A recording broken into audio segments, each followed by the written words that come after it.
ส่งซื่นคืนคองเสียงคองของใช้เสียงดังไปบ่ขาดมหาสังกาดโยกง่ายราศีเป็นราดูแก้มกายสวยย่ายกายแก้มราศี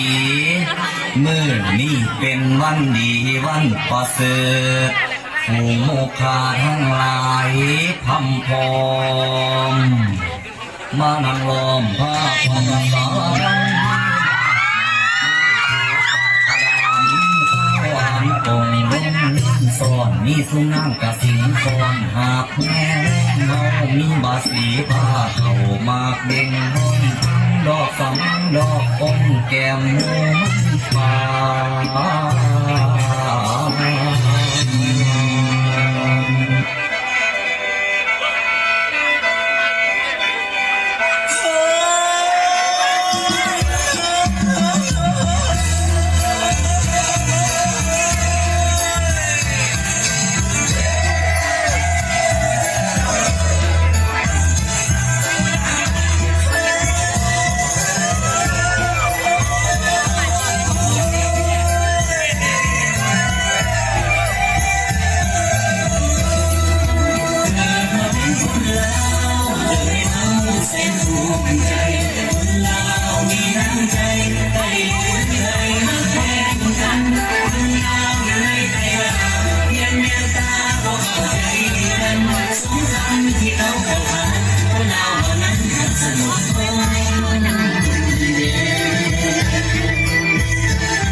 มีบุญบารมี